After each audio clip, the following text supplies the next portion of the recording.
Hello everyone, welcome back to my channel. तो मैं आज आपको एक न्यू ड्रामा एक्सप्लेन करने जा रही हूँ जिसका नाम है डोंट बी शाय। तो ड्रामा की शुरुआत में हम देखते हैं हमारी फीमेल लीड एक्टर सी क्यानजिन और एंजल ग्रुप कंपनी के डायरेक्टर और वर्कर्स को, जो कि क्यानजिन के डैड को दफनाने के लिए आए थे। तभी एक वर्कर डायरेक्टर से कहता है कि चेयरमैन की मौत अचानक हो गई और अब चेयरमैन की पोजीशन खाली है, तो वो पोजीशन आपको ही मिलेगा। तब वो कहते हैं कि बस अभी बोर्ड ऑफ डायरेक्टर्स के डिसीजन का इंतजार है। तब वो क्यानजिन से कहते हैं कि मेरे भाई अचानक चले गए हैं, लेकिन तुम चिंता मत करो, मैं तुम्हारा थर्ड अंकल हूँ और एक बार मैं कंपनी का चेयरमैन बन जाऊँ तो मैं तुम्हारे खाने पीने का पूरा ख्याल रखूंगा। तो क्यानजिन कहती है, मेरे third uncle, board of director ने कब डिसाइड कर लिया कि आप कंपनी के चेयरमैन बनेंगे? तो फिर वो सबसे कहती है कि जब तक मेरे डैड की वसीयत नहीं मिल जाती और बोर्ड ऑफ डायरेक्टर की मीटिंग नहीं हो जाती तब तक चेयरमैन की पोजीशन खाली रहेगी और अभी के लिए कंपनी की देखभाल मैं करूंगी। और सबको आदेश देती है कि आप सबके पास आधे घंटे का समय है, मैं आप लोगों को आधे घंटे में काम पे देखना चाहती हूँ। और उसी जगह पर हमारा मेल लीड एक्टर किंग यान भी आया हुआ था अपनी फ्रेंड की मॉम को दफनाने के लिए। तो फिर वो लोग एकदम आमने सामने से जाते हैं तो क्यानजिन के हाथ से उसके डैड की घड़ी गिर जाती है। तो किंग यान उसे उठा के देता है और ये सीन यहीं पर खत्म हो जाता है। और कुछ दिन बाद हम देखते हैं कि क्यानजिन सुबह उठती है और वो हमें बताती है कि मैं सी क्यानजिन हूँ और मैं एक ऐसी लड़की हूँ जो हर दिन एक सख्त नियम का पालन करती है, क्योंकि मैं जब छोटी थी तो मेरे डैड ने सिखाया था कि टाइम इज मनी और मेरे लिए हर एक मिनट यहाँ तक कि हर एक सेकंड की वैल्यू है। और हम देखते हैं कि वो अपने सारे काम टाइमिंग से करती है और इससे हमें ये पता चलता है कि क्यानजिन टाइम को बहुत ही इम्पोर्टेंस देती है।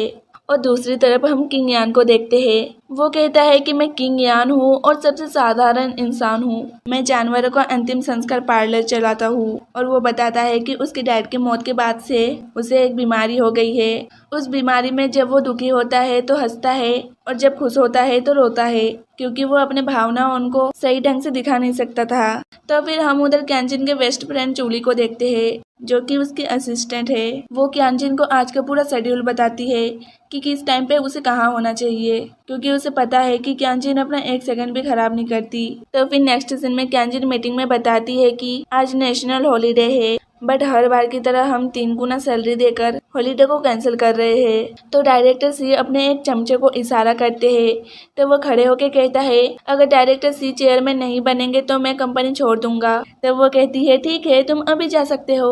और जूली से कहती है कि तुम इसे इसके रिजाइन के अगले प्रोसेस के लिए ले जाओ। और वो कहती है कि और कोई रिजाइन देना चाहता है तो आज ही दे दो। तो नेक्स्ट सीन में किंग यान के पास एक आंटी आती है, वो कहती है कि एक परेशानी आ गई है। जैसे ही मैंने एनिमल बेस का दरवाजा खोला सभी कैट्स और डॉग जमीन पे तड़प रहे थे, लगता है कि उनके खाने में कोई ने जहर मिला दिया था। तो वो जल्दी से अपने बेस्ट फ्रेंड लूफेन को कॉल करके बुलाता है, जो कि एनिमल का डॉक्टर है। तो वो लोग जल्दी से अपनी कार लेकर जा रहे थे, तभी किंग यान और क्यानजिन की कार आपस में टकराती है। किंग यान की कार तो अच्छे से निकल जाती है, लेकिन क्यानजिन की कार में स्क्रैच आ जाता है। तो उसका ड्राइवर उससे माफी मांगता है और कहता है, मैं अभी आपके इंश्योरेंस कंपनी को कॉल करता हूँ, वो कार को ठीक कर देंगे। तो वो कहती है, रहने दो, मेरा समय बर्बाद हो रहा है, तो तुम कार चलाओ। और उधर किंग यान और लूफेन एनिमल बेस पहुंचते हैं और एनिमल उनका इलाज करते हैं। फिर वो लोग एनिमल से उनको बचा लेते हैं। और उधर क्यानजिन को हॉस्पिटल से कॉल आता है कि हमें किसी को बचाने के लिए आपका ब्लड चाहिए और सिर्फ आपका ब्लड ग्रुप ही उससे मैच हो रहा है। लेकिन वो कहती है कि सॉरी, मेरे पास हॉस्पिटल जाने के लिए टाइम नहीं है। वो कहते हैं कि हमें पता है कि आप टाइम की बहुत ही परवाह करती हो, लेकिन उसके लिए आपका ब्लड बहुत ही इम्पोर्टेंट है और किस्मत सबकी एक जैसी नहीं होती है। तो वो कहती है कि किसी दिन मेरा एक्सीडेंट हो जाए तो मुझे किसी की मदद नहीं चाहिए, और वो फोन कट कर देती है। तो फिर वो अपने डैड की घड़ी को अपने हाथ में रख के सो जाती है। तभी उस घड़ी की सुई अचानक से रुक जाती है और अपोजिट साइड में रन करने लग जाती है। और तभी क्यानजिन की गाड़ी का एक्सीडेंट हो जाता है। तो फिर वो एक अजीब सी जगह पे आ जाती है जहाँ एक बस आती है और कुछ लोग उस बस में चढ़ते हैं और एक अजीब सा आदमी उससे कहता है कि अब तुम आ गई हो तो जाने के बारे में मत सोचना। तो वो हैरान होकर कहती है कि ये कौन सी जगह है और मैं तो अभी कार में। वो कहते हैं कि ये दूसरी दुनिया है और तुम मर चुकी हो। तो वो शॉक में आके कहती है कि ये इम्पॉसिबल है। तो वो आदमी उसे जबरदस्ती बस में चढ़ाने लगता है। तो वो कहती है कि मुझे जाने दो, आप मेरा टाइम वेस्ट कर रहे हो। तो वो फिर भी उसे जबरदस्ती बस में चढ़ाने की कोशिश करते हैं। तो वो कहती है कि आपको जितना पैसा चाहिए मैं दे दूंगी, बट आप मुझे छोड़ दो। तो वो कहते हैं कि पैसे मेरे लिए बेकार है। तो क्यांजिन अपने हाथ को छुड़ाती है तो गलती से बेल बच जाती है, तो बस जाने लगती है। तो वो भी जल्दी से वहाँ से भागती है। तो वो आदमी पीछे से चिल्लाता है, मैं तुम्हें 30 दिन का समय दूंगा, अगर तुम्हें कोई सॉल्यूशन नहीं मिलता तो मैं तुम्हें 30 दिन होने पे लेने आ जाऊंगा। तो वो एकदम से अपने नींद से उठती है। तो वो कहती है कि ये शायद बुरा सपना था।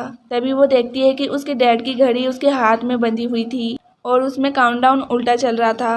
तो वो उसे उतारने की बहुत ही कोशिश करती है, लेकिन वो उसे उतार नहीं पाती। तो अगले दिन वो डॉक्टर के पास आती है। वो कहती है कि मैंने कल रात को एक बुरा सपना देखा था और जब मैं अचानक से उठी तो ये घड़ी मेरे हाथ में थी और यहाँ तक कि इसका काउंटडाउन भी उल्टा चल रहा है। तो डॉक्टर कहते हैं, लेकिन आपने कोई भी घड़ी नहीं पहनी है, इसका मतलब घड़ी को क्यांजिन के अलावा और कोई नहीं देख सकता। तो वो अपने बहुत ही सारे टेस्ट करवाती है। तो उन रिपोर्टों में उसकी हेल्थ पूरी ठीक थी। तो उस हॉस्पिटल में किंग यान भी आया हुआ था। किंग यान को नर्स कहती है कि आपकी हेल्थ अभी ठीक है, आपको बस एक बात याद रखनी होगी, आपके ब्लड में प्लेटलेट्स की कमी है, इसलिए सावधान रहना कि आपको चोट ना लगे। तो फिर रात को क्यांजिन और जूली डिनर पे आए थे। तो क्यांजिन मुंह लटका के बैठी थी क्योंकि उसने बहुत ही महंगे महंगे टेस्ट करवाए, लेकिन रिपोर्ट में कुछ भी नहीं निकला। तो जूली उससे कहती है, क्या हुआ, कुछ हो गया क्या? तो वो कहती है, क्या तुम इस घड़ी को देख सकती हो? तो वो कहती है, कौन सी घड़ी? तो क्यांजिन कहती है कि मेरे हाथ में एक घड़ी है जो मेरे सिवा और कोई नहीं देख सकता। तो वो कहती है, हाँ मुझे तुम पे विश्वास है। तो फिर वो उसे अपने साथ पार्टी में चलने को कहती है जहाँ बहुत ही सारे सुंदर लड़के आएंगे, लेकिन वो कहती है कि ये समय की बर्बादी है। और दूसरी तरफ किंग यान और लूफेन घर पे डिनर कर रहे थे। तो किंग यान लूफेन से कहता है, तुम लड़कियों के साथ डेट पे ना जाके मेरे साथ खाना खा रहे हो, ये थोड़ा सा अजीब है। तो वो कहता है, ये इसलिए क्योंकि मैं तेरा साथ नहीं छोड़ सकता। तो किंग यान कहता है कि बस कर, आखिर बात क्या है?